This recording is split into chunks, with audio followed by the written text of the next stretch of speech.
Mesdames et Messieurs, depuis le 26 juillet 2023, date à laquelle les forces de défense et de sécurité regroupées au sein du Conseil national pour la sauvegarde de la patrie ont décidé de prendre leurs responsabilités et de présider aux destinées du Niger, notre pays vit incontestablement l'un des moments les plus riches et le plus décisif de son histoire politique. En effet, l'exercice de notre souveraineté pleine et entière, notre détermination à défendre sans complaisance les intérêts de l'État ainsi que notre engagement pour le progrès économique et social dans un pays sécurisé et bien gouverné implique nécessairement des remises en cause, des changements, des sacrifices et la définition d'un nouveau cap. Cette exigence nouvelle qui s'impose à tous touche l'ensemble des secteurs de notre vie individuelle ou collective. Et de tous les secteurs concernés, la justice vient au premier plan, car elle est le socle sur lequel doit reposer toute société qui aspire à créer les conditions d'une vie en société faite de paix et de progrès. La refondation que nous nous attelons à mener avec toute notre énergie depuis plus de 2 ans place la question de la justice sociale au cœur de son action. C'est cette place de la justice dans le projet de la refondation qui explique le choix de notre thématique en cette rentrée et dont l'intitulé est « La justice, défis et perspectives dans le contexte de la refondation ». Mesdames et Messieurs, la thématique de cette rentrée nous appelle à une réflexion approfondie et sans complaisance sur la place et le rôle de la justice dans notre société. Cette réflexion doit tenir compte en particulier de notre nouvelle donne, à savoir, d'une part, notre nouvelle orientation socio-politique, économique et culturelle, et d'autre part, les attentes de notre peuple. Cette thématique nous oblige à construire de nouvelles approches et ce faisant, vous offre la possibilité historique d'envisager de meilleures perspectives en rupture d'avec ce que nous avons vécu jusque-là. Elle nous oblige aussi à mesurer les enjeux de l'heure et la portée historique de nos actes, surtout dans un secteur aussi important que celui de la justice. Je vous invite donc à saisir cette opportunité de la refondation pour réformer notre justice en profondeur, lui donner une nouvelle vie en phase avec les aspirations du peuple au nom duquel elle est rendue. Pour ce faire, vous devrez, dans la prise en charge effective de votre thématique, vous départir de toute passion pour vous interroger avec humilité et en digne agent public assermenté dans les termes suivants. Le peuple, au nom duquel la justice est rendue, est-il satisfait de la justice? Les citoyens ont-ils confiance dans leur justice? Quelle insuffisance constatons-nous? Quelles réformes et quels changements de culture devraient être entrepris pour donner à la justice toutes ses lettres de noblesse. Quelles responsabilités nouvelles pour la justice en rapport avec le respect de notre souveraineté, la défense des intérêts de l'État du Niger et la protection de notre société en cours de refondation. Mesdames et messieurs, les réponses auxquelles vous parviendrez doivent aller dans le sens de formuler des propositions concrètes et réalistes pour aboutir à des réformes pragmatiques et efficaces à même de refonder notre justice. Je vous exhorte par conséquent à aller au-delà de l'approche habituelle qui consiste à toiletter les textes dans le cadre d'un séminaire. Je vous exhorte également à évaluer les moyens matériels et financiers pour réussir une telle réforme. Toutefois, sur cette question des moyens matériels et financiers, vous savez tous, nos forces de défense et de sécurité se battent au prix de sacrifices suprêmes pour protéger notre pays contre les forces du mal. Et comment nos concitoyens se mobilisent au fond de solidarité. À toutes et à tous nos martyrs, nous prions Allah subhanahu wa ta'ala qu'il leur accorde sa rahma et que leur âme repose en paix. Vous comprendrez alors que dans ce contexte, je ne ferai aucune promesse irréaliste et démagogique. Néanmoins, je puis vous assurer que le gouvernement jouera sa partition, Inch'Allah, en mettant à la disposition de la justice les moyens nécessaires pour l'accomplissement de la mission, comme nous l'avons d'ailleurs toujours fait depuis notre accession au pouvoir.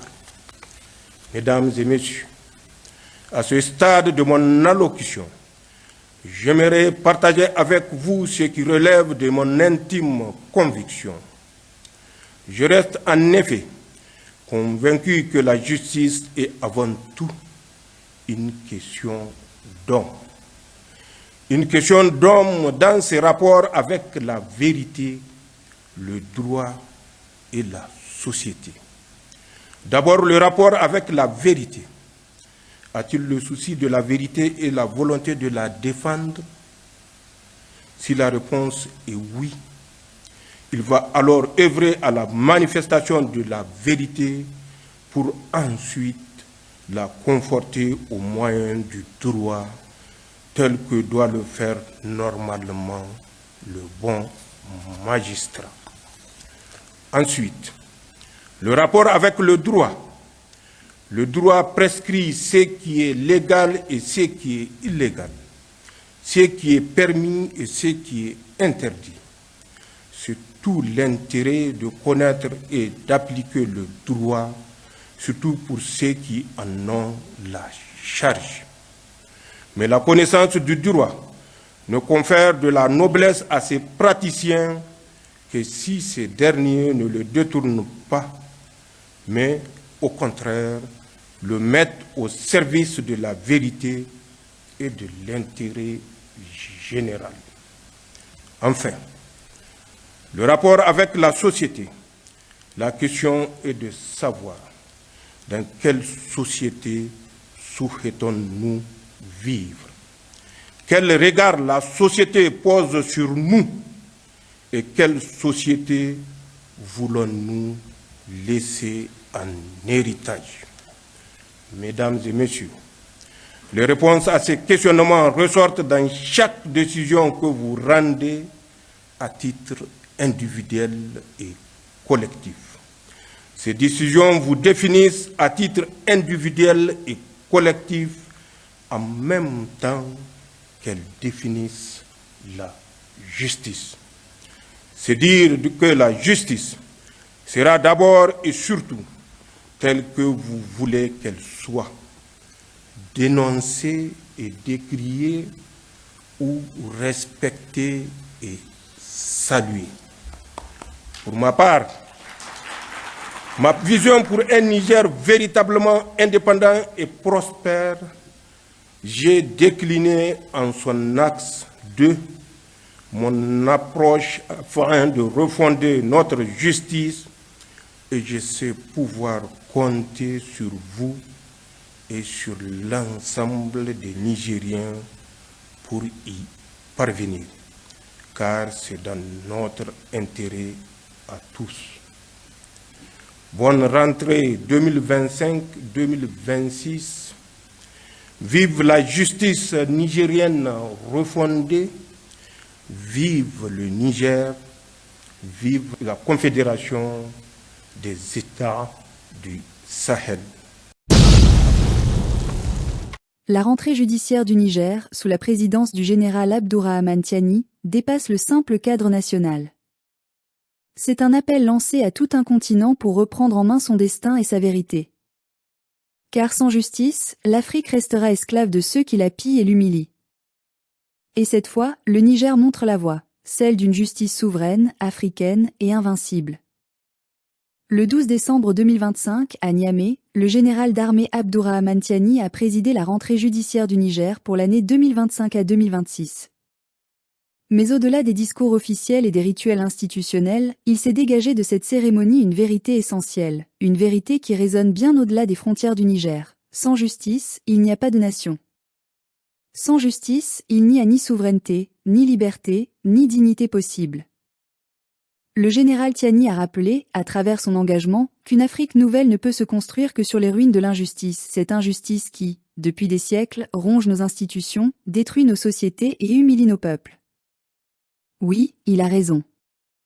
Car ce que le Niger tente aujourd'hui de bâtir sous la direction du général Tiani, ce n'est pas seulement une armée souveraine ou une économie indépendante, c'est une justice forte, libre de la peur et de la manipulation étrangère.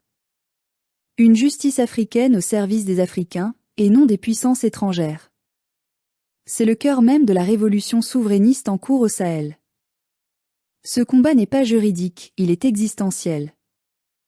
Il ne s'agit pas simplement d'appliquer des lois, mais de restaurer la dignité d'un continent qu'on a trop longtemps traité comme un mineur incapable de se gouverner. Depuis des décennies, la justice africaine est enchaînée à des institutions internationales qui ne connaissent ni nos réalités, ni nos souffrances. La justice internationale, celle qu'on nous présente comme le modèle universel, n'a jamais été qu'un instrument de domination. Elle juge les faibles et protège les puissants. Elle traque les présidents africains mais ferme les yeux sur les crimes des multinationales européennes et américaines. Elle emprisonne les dirigeants du Sud mais décore ceux du Nord. La Cour pénale internationale, la CPI, censée incarner la neutralité du droit, est devenue le bras juridique de l'impérialisme moderne. Où était la CPI quand les bombes de l'OTAN tombaient sur la Libye? Où était la justice internationale quand les populations du Congo mouraient sous les balles des milices financées par les compagnies minières occidentales? Où était-elle quand les enfants du Sahel tombaient, victimes du terrorisme nourri par les guerres de l'Occident au Moyen-Orient? Nulle part. Parce que la justice internationale ne juge pas les crimes, elle juge les rapports de force.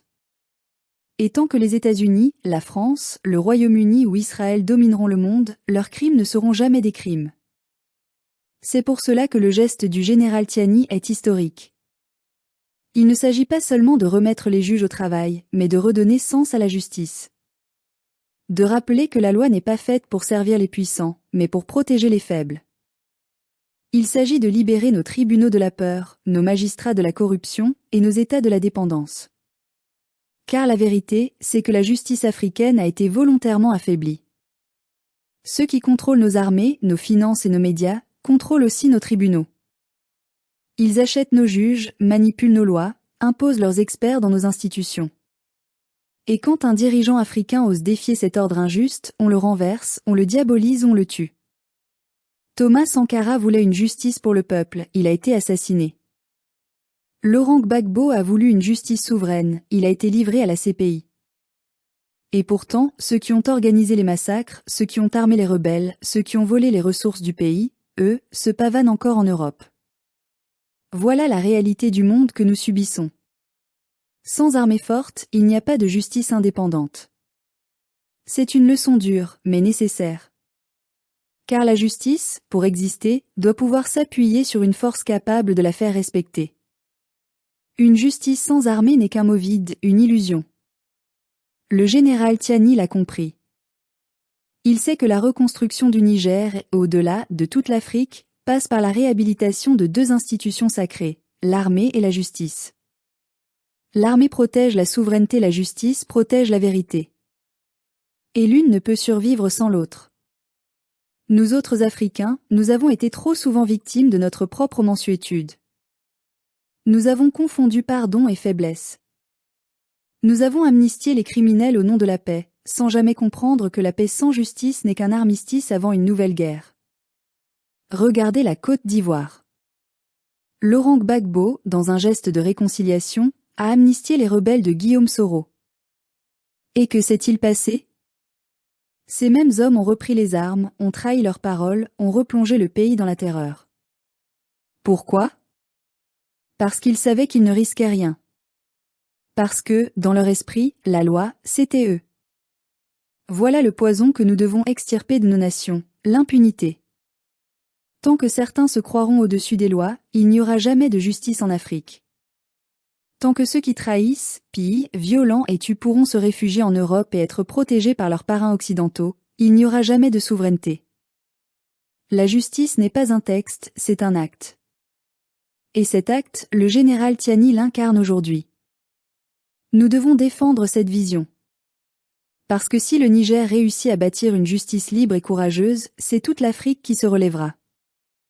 Si le Niger prouve qu'un État africain peut juger ses criminels sans recevoir d'ordre de Paris ou de Washington, c'est la fin du néocolonialisme judiciaire.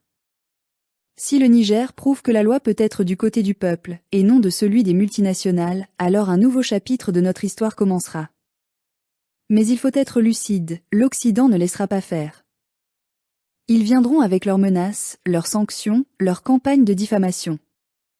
Ils diront que Tiani est un dictateur, que son régime est autoritaire, qu'il viole les valeurs démocratiques. Ils brandiront la CPI comme une épée. Mais qu'est-ce que la démocratie sans justice ? Qu'est-ce que la liberté sans souveraineté ? Les Africains n'ont pas besoin d'un modèle importé, ils ont besoin de leur propre vérité.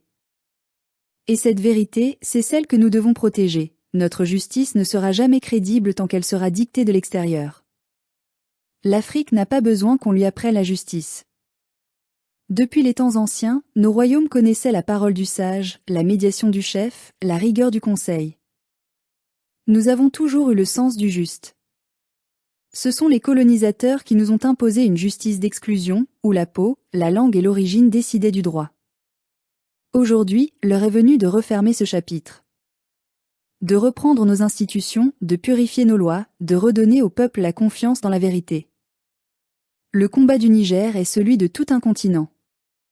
Quand Tiani parle de justice, c'est toute l'Afrique qui écoute.